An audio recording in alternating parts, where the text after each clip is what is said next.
పక్కా 100 మంది వైసీపీ నుంచి వీడొచ్చారు. 100 మందిని కలిపాను, ఇంకా వస్తారు. కానీ సీట్ లేకుండా చేస్తావా చంద్రబాబు నాయుడు? సీట్ లేకుండా చేస్తావా? దొంగ రాజకీయాలు చేయకు, దొంగ రాజకీయాలు చేయకు. 83 కాంచి మీ పార్టీలో కట్టుబడి ఉన్నాం.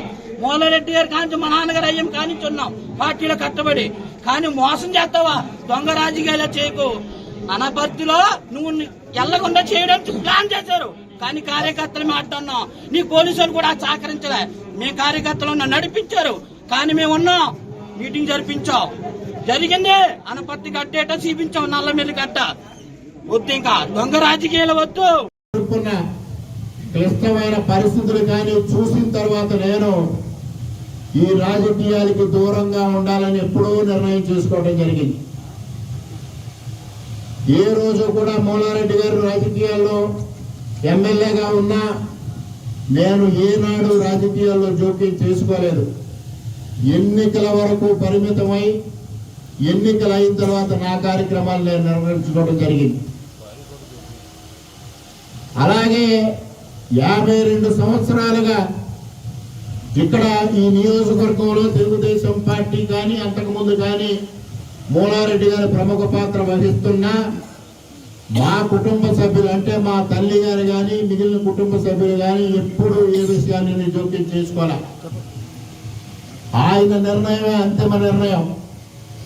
ఆయన ఏం చెబితే అది మేమందరం తూచా తప్పకుండా అనుసరించడమే మేము ధ్యేయంగా పెట్టుకుని పనిచేశాం.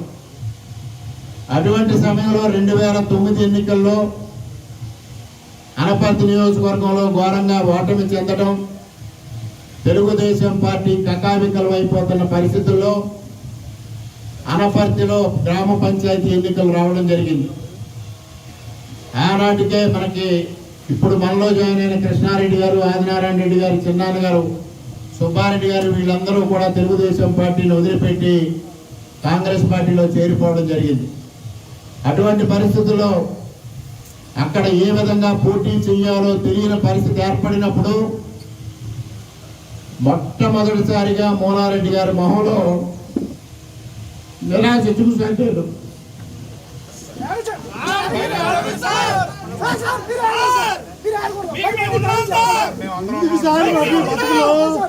ఎందుకు సార్ మేము చనిపోవడానికి సిద్ధమే, మేము చనిపోవడానికి సిద్ధమే.